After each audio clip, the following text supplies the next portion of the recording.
तो आज फिर अपन हाजिर है अपने नेक्स्ट वीडियो के साथ। क्या है? सदिश पार्ट 3। अब तक अपन ने क्या देखा था? अब तक अपन ने देखा था सदिश क्या होते हैं। तो सदिश का मतलब क्या है? वे फिजिकल क्वांटिटीज जो डायरेक्शन के बारे में बताती है या जिनके लिए डायरेक्शन रिक्वायर्ड है। उसके बाद में अपन ने देखा था सदिशों का योग। इसमें दो फॉर्मूले निकल के आया था। एक तो आया था a plus B equal to B plus A equal to R. ये तो वेक्टर फॉर्म में, और स्केलर फॉर्म में r इक्वल टू रूट में, यानी इसका magnitude A square plus B square plus 2ab cos theta. जहां पे थीटा क्या था? दोनों के बीच का एंगल। थीटा क्या था? दोनों के बीच का एंगल। आज अपन क्या करेंगे? आज अब तीन संक्रियाओं के बारे में और पढ़ेंगे। जब एडिशन देख लिया है तो अपन को क्या देखना होगा?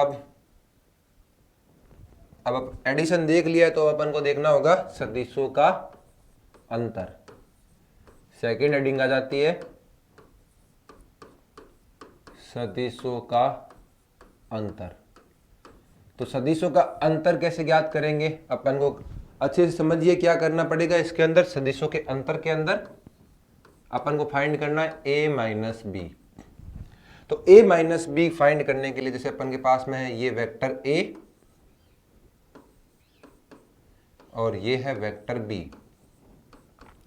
तो ये है वेक्टर b, तो अपन को a माइनस बी फाइंड करना है। अपन को अच्छे से पता था ये तो क्या होता है, ये होता है a plus B equal to vector r। इसको r1 नाम दे जो प्लस को दिखा रहा है। तो अगर वेक्टर अपन को a माइनस बी फाइंड करना है तो मैं ले लेता हूं ये पूरा का पूरा वेक्टर b है, तो इधर इसकी डायरेक्शन चेंज करने पे ये क्या हो जाएगा? Minus B. ये क्या हो जाएगा? Minus B. इनका प्रोडक्ट जो आएगा ये ऐसे गया, ये ऐसे, तो इनका प्रोडक्ट R2 जो अपने पास में आएगा वो आ जाएगा vector A minus vector B। कैसे आएगा इसको और अच्छे से समझते हैं।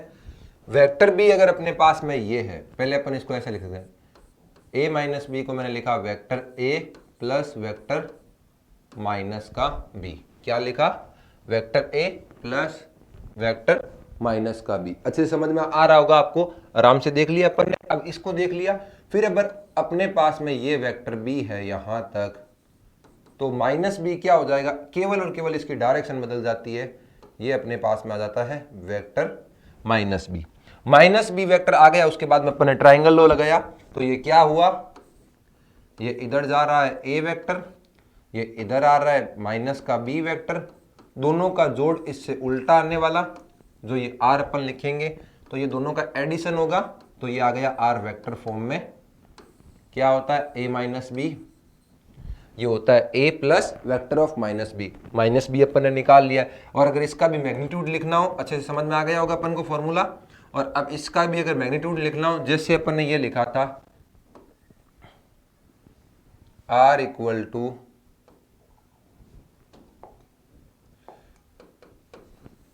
रूट में a square plus B square plus 2ab cos theta. ये तो प्लस वाले कंडीशन में था, अब अपन क्या फाइंड कर रहे हैं? माइनस फाइंड कर रहे हैं। तो इस वाली कंडीशन में क्या आ जाएगा? ये प्लस हटके इसकी जगह क्या आ जाएगा?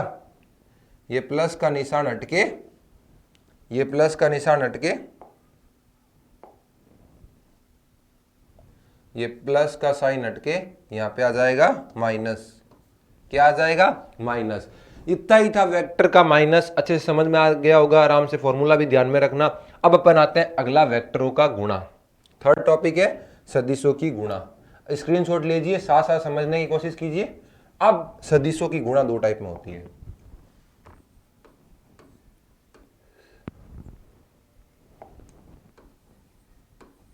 सदिशों की गुणा थर्ड पार्ट है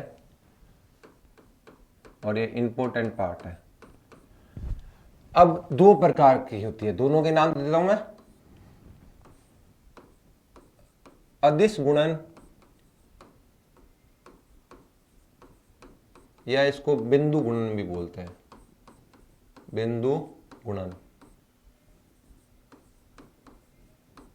या फिर सदिश गुणन। क्या होता है अदिश गुणन और सदिश गुणन में?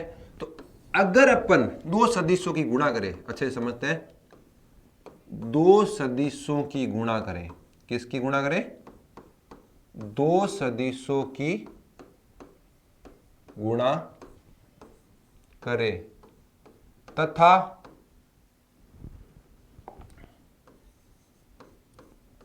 उत्तर में अपन को आंसर मल्टीप्लाई नहीं कर रहे हैं, दोनों वेक्टर की मल्टीप्लाई कर रहे हैं और उत्तर में अदिश प्राप्त हो जाता है, यानी जिसकी कोई डायरेक्शन नहीं है, अदिश प्राप्त हो जाए तो अदिश गुणन कहलाता है। क्या कहलाता है? अदिश गुणन। इसको क्रॉस गुणन भी कहते हैं। इसको रिप्रेजेंट कैसे करते हैं? ए डॉट बी, ये होता है ए डॉट बी। अगर ए डॉट बी, इसमें क्या आता है? ये आता है ए बी कॉस थीटा। पिछले वीडियो में बताया था अगर बी डॉट ए करेंगे तो भी आंसर यही आएगा, वो भी क्या आता है? A B cos theta. तो इसका मतलब अपन लिख सकते हैं कि अदिश गुणन किसका पालन करते हैं? क्रम विनिमयता, क्रम विनिमयता। अदिश गुणन इतना ही था, इसमें आंसर क्या आया? A dot B equal to B dot A equal to A B cos theta. इसकी कोई डायरेक्शन नहीं होगी, ये प्योर क्या है? अदिश। समझ में आ गया होगा? आराम से अदिश गुणन अपन ने कर लिया है। स्क्रीनशॉट लीजिए, साथ में एकदम रिलैक्स होकर समझिए, कोई इतना विशेष टॉपिक नहीं है। क्या कर रहे हैं? दो सदिशों की मल्टीप्लाई कर रहे हैं और उसके आंसर में अपन को अदिश प्राप्त हो रहा है, तो अदिश गुणन कहलाता है। इसको बुंदी गुणन कहते हैं। तो इस निशान को किससे दिखाया? बिंदु से दिखा दिया। ठीक है, तो अब ये आ गया ए बी कॉस थीटा। अब अपन इसको और अच्छे से समझते हैं, सदिश गुणन को।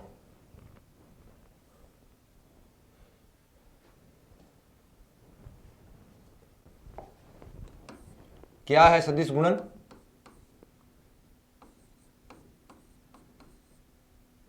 दो सदिशों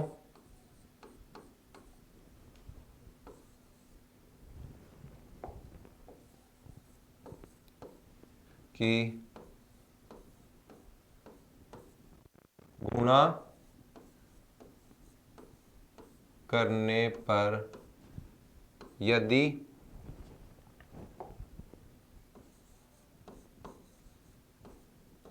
उत्तर भी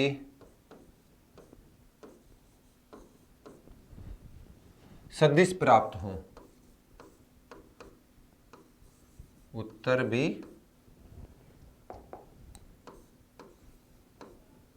सदिश प्राप्त हो तो सदिश गुणन या क्रॉस गुणन कहलाता है।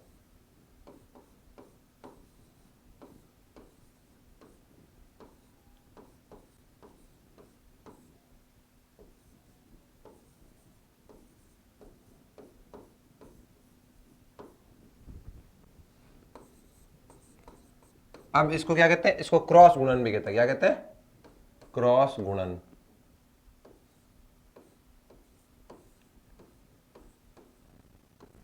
क्या होता है क्रॉस गुणन के अंदर? अपन अच्छे से समझते हैं। यही वापस दो वेक्टर लिए अपन ने, ए क्रॉस बी। तो यहां पे ध्यान में रखना, ए क्रॉस बी जो आता है वो क्या आता है? A B sine theta. ये तो इसका हो गया मैग्नीट्यूड, लेकिन आंसर भी अपन को क्या प्राप्त हो रहा है? सदिश प्राप्त हो रहा है। तो उसकी भी कोई ना कोई डायरेक्शन होगी, उसको अपन दिखाएंगे एन कैप। ये एन कैप क्या होता है, ये सब अपन सदिशों के नेक्स्ट लेक्चर में करेंगे। अगर अपन ने इसको ये आंसर दे दिया है तो ध्यान रखना, बी क्रॉस ए क्या हो जाएगा? बी क्रॉस ए हो जाएगा अपने पास में A B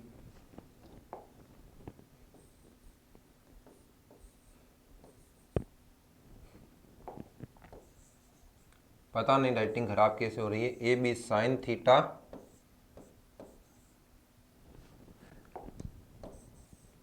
minus N cap, ये है सदिश गुणन। इसका मतलब अपन को क्या निकला, ये क्रम विनिमयता नियम का पालन नहीं करता क्यों, दोनों अपोजिट है। तो अपन पहले इसको आराम से लिखेंगे,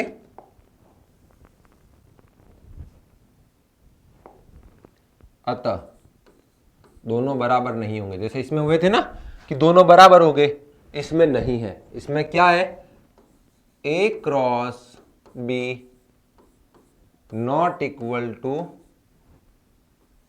बी क्रॉस ए। तो क्या चेंज है, इसमें अपन लिखेंगे केवल डायरेक्शन चेंज है, तो a cross b equal to minus का बी क्रॉस ए।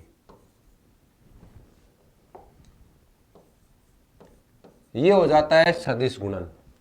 दोनों अच्छे से समझ में आया होगा, इसको ब्रैकेट में ले लो भले, आराम से समझ में आया। ये हो जाता है सदिश गुणन। तो दो सदिशों की गुणा, एग्जाम्पल ले लेते दोनों के, उदाहरण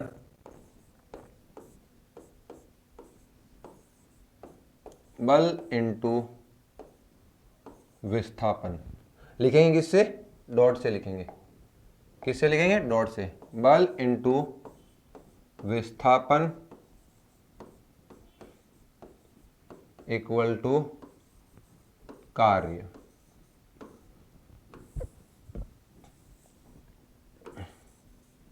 बल क्या है, बल एक सदिश है। क्या है, सदिश। विस्थापन क्या है, ये भी एक सदिश है। क्या है, सदिश। जबकि वर्क की कोई डायरेक्शन नहीं होती, ये क्या है, अदिश। ऐसे लाखों एग्जाम्पल हो सकते हैं, अपन ने एक एक लिखा है। वैसे ही एक एग्जाम्पल इसका लिख लेते हैं, उदाहरण। उदाहरण अपने पास में आ गया है, बल इंटू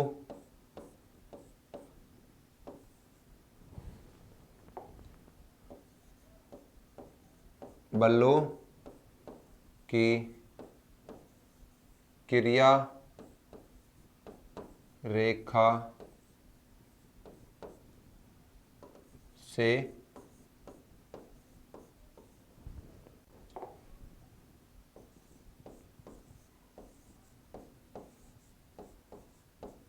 लंबवत दूरी। क्या होता है इसका मल्टीप्लाई, फिजिक्स में अपन बहुत अच्छे से देखेंगे इन सब चीजों के बारे में। बल इंटू बलों की क्रिया रेखा के मध्य लंबवत दूरी, दोनों ही सदिश है। और आंसर क्या आ रहा है, बलागुण। क्या आ रहा है,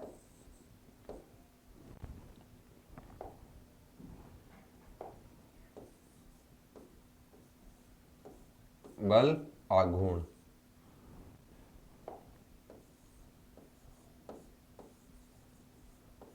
टॉर्क बोलते हैं इसको। Force into perpendicular distance between force acting line equal to torque, बलागुण। अच्छे से समझ में आया होगा।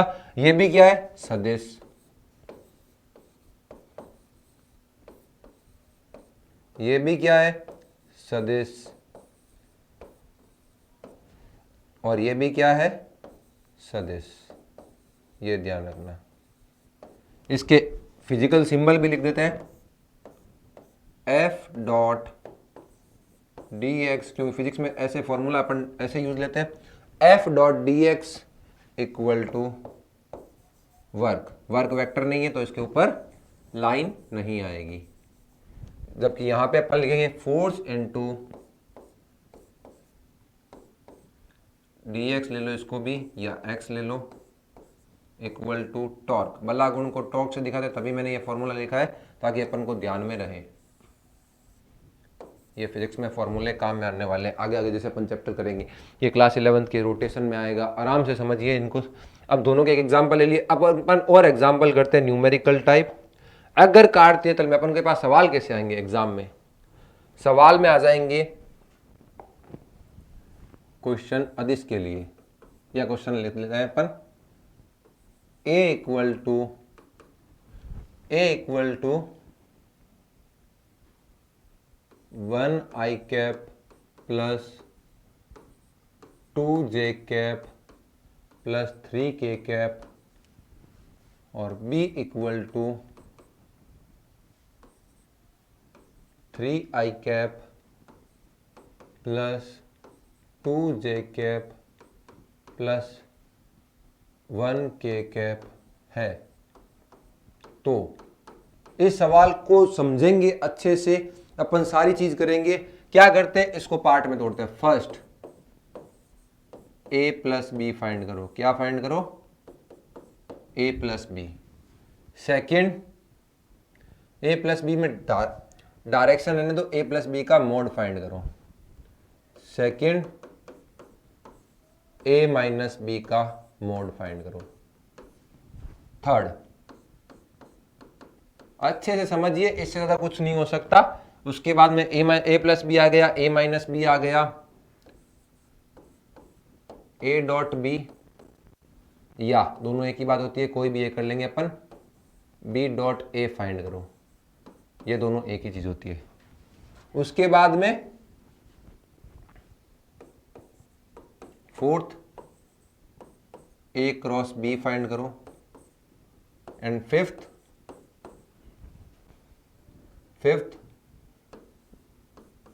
b क्रॉस a फाइंड करो। अगर मेरे साथ इस सवाल को समझ लिया अच्छे से, तो पूरा का पूरा वेक्टर आराम से होने वाला है। अच्छे से समझते हैं। आई जे के कैप क्या है, तो अपन लिखते हैं आई कैप x दिशा में इकाई सदिश,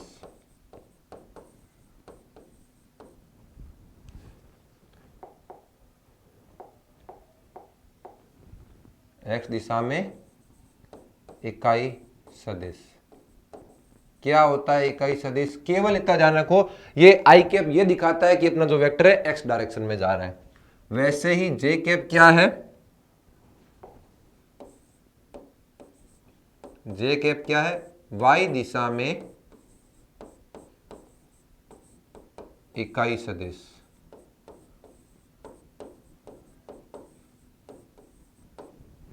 के कैप क्या है, जेड दिशा में। अपना जो कार्तीय तल होता है वो 3 डायरेक्शन में होता है, इकाई सदिश। यानी अपन के पास क्या आ गई, डायरेक्शन आ गई। जैसे ये अपने पास ग्राफ होता है, ये हो गई एक्स दिशा, ये हो गई वाई दिशा और ये हो गई जेड दिशा। तो अगर कोई वेक्टर जा रहा है, ये तो तीनों पर प्रक्षेप करेगा। ओपी वेक्टर है तो ये एक्स डायरेक्शन में कुछ गया, ये रहा, वाई डायरेक्शन में कुछ गया, ये रहा, जेड डायरेक्शन में कुछ गया, ये रहा। ये 90 परपेंडिकुलर डिस्टेंस लेते हैं और ये भी 90। इस तरह से हर डायरेक्शन में ये क्या करेगा, कुछ ना कुछ डिस्टेंस ट्रेवल करेगा, उसको अच्छे समझते हैं। तो ये अपने पास में हो गया x, ये अपने पास में हो जाता है y और ये अपने पास में हो जाता है z। जैसे इस सवाल में x की वैल्यू 1, y की वैल्यू ये और इसकी वैल्यू ये। तो अपन को ये पता चल गया। अब अपन ने डॉट प्रोडक्ट कर लिया है, तो अपन अच्छे से पता है, क्या पता है। अब मैं इसको इरेज कर रहा हूं। अब अपन इस सवाल पर आते हैं। ये समझ में आया होगा पूरा। अब मैं इस पूरे को एक बार इरेज कर दूं।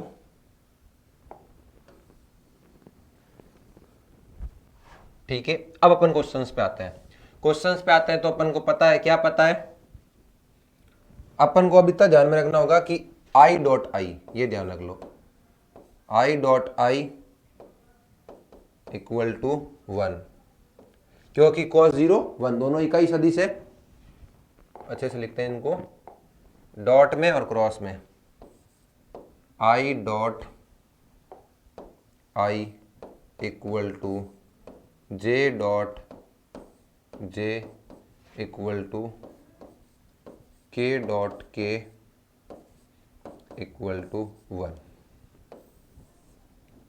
डॉट के लिए ये चीजें याद रखनी होती है। और आई क्रॉस जे, जे क्रॉस के और सॉरी, इस पूरे को इरेज करते हैं। एक सेकेंड, अभी अपन डॉट पे ही हैं तो डॉट वाला करते हैं पहले पूरा। आई डॉट जे बराबर जे डॉट के बराबर के डॉट आई इक्वल टू 0, क्योंकि cos 90 इनका दोनों का रीजन क्या है, इन दोनों के एंगल बीच बनेगा 0, आई और आई के बीच में क्या बनेगा, आई एक्स डायरेक्शन में जा रहा है और फिर आई एक्स डायरेक्शन में जा रहा है, दोनों के बीच में एंगल कितना 0 डिग्री, तो इनका रीजन है cos 0 1 होता है, जबकि इसका रीजन है डॉट में cos ही आता है, cos 90 0 होता है। इन सब चीजों को स्टार पॉइंट है कि वेक्टर अपन जो कर रहे हैं वो इन्हीं पे आएगा, इसीलिए सवाल आते ही थ्योरी भी बढ़ जाती है, एक्सप्लेनेशन करने का तरीका बढ़ जाता है, वीडियो की लेंथ बढ़ जाती है और एक्सप्लेन अपन इसी तरह से करेंगे। और अपन आगे आते हैं, इसमें वो स्टार पॉइंट है, साथ साथ में नोट भी करते रहिएगा आप सब। अब अपन के बाकी रह जाता है, क्या बाकी रह जाता है, क्रॉस में। क्रॉस में क्या होता है ये याद रखना पड़ेगा अपन को, क्या है, i cross i equal to j cross j equal to k cross k equal to 0। क्यों, आई और आई के बीच में एंगल कितना है 0 डिग्री, तो वापस वही क्रॉस में क्या आता है साइन, इनका रीजन हो गया साइन 0 इक्वल टू 0, जबकि यहां पे अपने पास में आ गया आई cross J J cross k equal to k cross k equal to 1। क्यों, इसका रीजन हो गया, यहां पे क्या आता है साइन और इनके बीच में एंगल कितना होता है 90, साइन 90 इक्वल टू,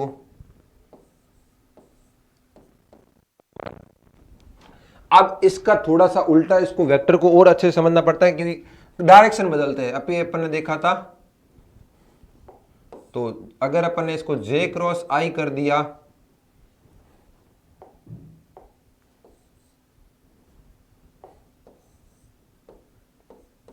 या फिर के क्रॉस जे कर दिया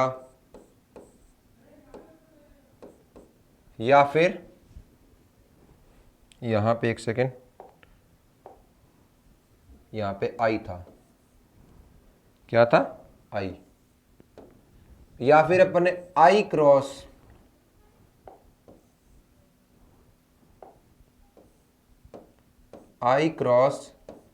के कर दिया, तो आंसर आता है -1। क्यों, डायरेक्शन चेंज करते ही माइनस आएगा। और इसको याद करने का अच्छा सा ट्रिक भी है, अपन बनाते हैं एक सर्कल। अब इसको याद करने की ट्रिक कैसे, अपन इस पे 3 पॉइंट बना देते हैं, आई जे और के, 3 पॉइंट बन गए। अगर अपन क्लॉकवाइज जा रहे हैं तो आएगा प्लस, जैसे आई क्रॉस, अगर अपन इनके क्रॉस में क्लॉकवाइज जा रहे हैं, आई क्रॉस जे गए, ये रहा, क्या आया 1, जे क्रॉस के गए। इनको समझना ही तो इंपॉर्टेंट है, बार बार इसको इतना डिटेल में, जे क्रॉस के गए 1, के क्रॉस आई आए तो भी 1। अच्छे से समझिए, मैं वीडियो को लेंथ के अंदर रिड्यूस करना नहीं चाहता, मैं चाहता हूं कि आपको कॉन्सेप्ट पूरा समझ में आए और साथ साथ में इन सब चीजों को नोट करें। ये कब है, जब क्लॉकवाइज है। अपन कैसे है, घड़ी की दिशा में, CLOCK क्लॉकवाइज। जबकि अगर अपन एंटी क्लॉकवाइज आए तो क्या हो जाता है माइनस, अगर एंटी क्लॉकवाइज आए तो माइनस हो जाता है। इसका डायग्राम बना देता हूं मैं, फिर से ये पॉइंट I, ये पॉइंट J और ये पॉइंट K। अगर एंटी क्लॉकवाइज आए तो क्या होता है, इसमें क्लॉकवाइज याद रखो +1, एंटी क्लॉकवाइज याद रखो -1। लिखा हुआ है I क्रॉस K, वो रहा -1, K क्रॉस J, ये रहा -1, j क्रॉस i क्या हुआ -1, लिखा हुआ पूरा है। अच्छे से इसका स्क्रीनशॉट लीजिए, नोट कीजिए। अब मैं इनको कर रहा हूं, अब सवाल पे आ रहा हूं मैं। अब मैं कर रहा हूं इसको इरेज और क्वेश्चंस पे आ रहा हूं। क्वेश्चंस क्या था पहले सारे को इरेज कर देता हूं, आप स्क्रीनशॉट ले लीजिएगा।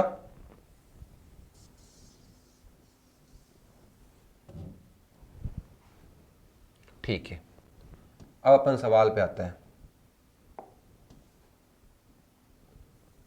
सवाल पे तो नॉर्मल सी बात है, सवाल अपने पास में था पहले a डॉट बी, तो r इक्वल टू अपन ने देखा था वो हो जाता है, ये a डॉट बी का मोड बोलो या r बोलो, a plus B, a plus B अपने r होता है। फर्स्ट क्वेश्चन, एक सेकेंड,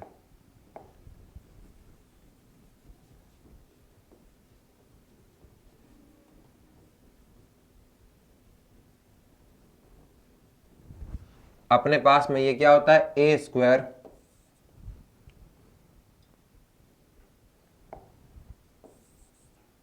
अब एंगल इसमें नहीं दिया है तो अपन क्या करेंगे, डॉट लगाएंगे। क्या लगाएंगे, एंगल जब नहीं दिया है अपने को तो दोनों को सीधा, इसको कैसे करते हैं बताता हूं मैं। ये फॉर्मूला कब लगता है, जब अपन को एंगल नहीं दिया होता। अब अपन को पता है vector r equal to vector a plus B. Mod पे अपन बाद में आते हैं, केवल आज यही फाइंड कर लेते हैं, वेक्टर a प्लस बी। तो इसमें क्या करना पड़ता है, केवल और केवल आई वाले को ऐड करो। तो +1 + 3 कितना हो गया, 1 और 3, प्लस वाले का आंसर कर रहे हैं अपन 4i कैप, 4i कैप। उसके बाद में क्या कर रहे हैं अपन, 4i कैप, क्या निकाला a प्लस बी, और ये भी 2 और 2 4 क्या हुआ, ये ठीक से लिखा क्यों नहीं जा रहा, 4j कैप प्लस ये हो गया अपने पास में 3 और 1 भी 4k कैप। ये हुआ a प्लस बी, फर्स्ट का आंसर। दोनों को सिंपली ऐड किया, अपना आंसर हो गया। अच्छे समझिए, दूसरा अपने पास में है मोड वाला, अपन नेक्स्ट वीडियो में करेंगे। अब भी अपन कर रहे हैं a माइनस बी। अब इनका मोड भी निकाल सकते हैं अपन सबका, लेकिन अभी सिंपल कर रहे हैं। 1 में से 3 गए, माइनस का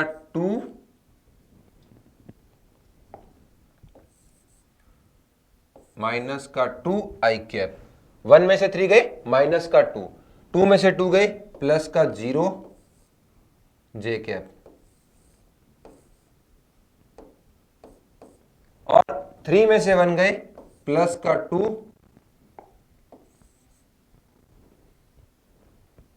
के कैप। और अगर अब इनका मोड निकालना ही हो तो मोड आ जाएगा इन सब का स्क्वायर। जैसे अपन r का मोड, दोनों का मोड निकालते हैं, तो अगर वेक्टर r का मोड निकालना हो तो वो अपने पास में आ जाएगा अंडरवुड में, ध्यान में रखना वो अपने पास में होता है अंडरवुड में i j k का स्क्वायर होता है। तो 4 स्क्वायर, डायरेक्शन नहीं आती उसमें, क्या हो जाता है 4 स्क्वायर, अभी कर लेते हैं, ये भी 4 स्क्वायर और ये भी 4 स्क्वायर।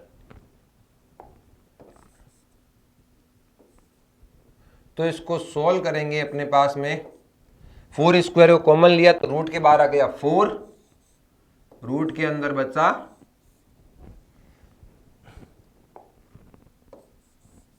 क्या किया है, सिंपल सॉल्व किया है। 4 स्क्वायर 4 स्क्वायर 4 स्क्वायर, तीनों से कॉमन लिया, रूट के बाहर क्या निकल गया, रूट के बाहर आ गया 4, यहां पे बचा 1, यहां पे बचा 1, यहां पे बचा 1, 1 + 1 + 1 3। आप इसको आराम से सोल्व भी कर सकते हो, इसका आंसर आ जाएगा 4√3। मेरे वीडियो हेल्पफुल है इसलिए मैं शॉर्ट से सॉल्व कर रहा हूं। अब आपकी, अब इसका क्या आ जाएगा, इसमें आ जाएगा वापस वही 2 का स्क्वायर या -2 का स्क्वायर भी कर दो, वो भी 4 ही होता है, प्लस वाला ही, -2 का स्क्वायर, क्यों चल रहा है, राइटिंग इतनी खराब क्यों हो रही है। -2 का स्क्वायर